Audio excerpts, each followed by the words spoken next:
Hi, I'm Dr. Suachla, Scientific Director with Ziva Fertility Centers. Whether or not intercourse is safe during in vitro fertilization or intrauterine insemination depends on the stage of treatment, also on individual factors and doctor's recommendations. During IVF treatment, the procedure involves multiple steps and intercourse may or may not be advisable at different stages. Let's talk about before starting IVF stimulation.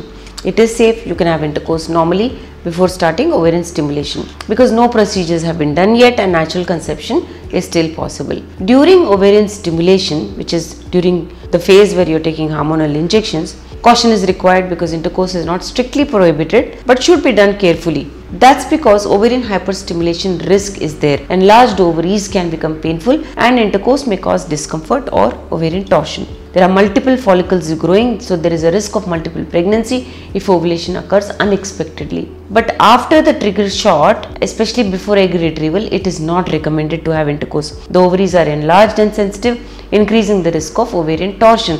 There is a high chance of natural conception which may interfere with IVF plans. After egg retrieval, which is post-operative procedure, recovery phase, avoid intercourse for 7 to 10 days because ovaries are still swollen and tender.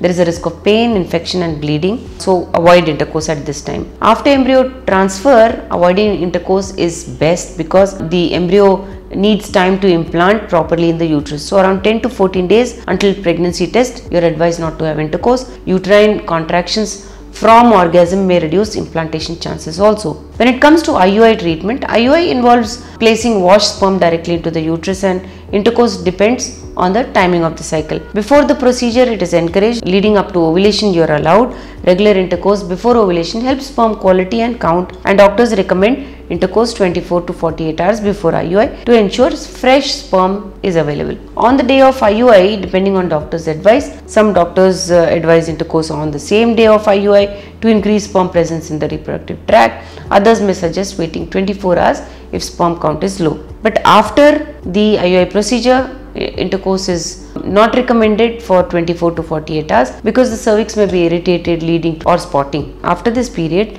gentle intercourse is generally safe but may even aid in implantation by increasing blood flow. So during IVF, avoid intercourse after trigger shot, egg retrieval and embryo transfer, and in IUI, intercourse is helpful before and after but avoid immediately after the procedure. Listen to your body. If you feel discomfort, it's better to wait. Follow your doctor's advice because each case is different, so personalized guidance is best. If you wish to know more about this, please feel free to contact us. Thank you. A lot of effort has gone into making this video. Please like and subscribe us. Thank you.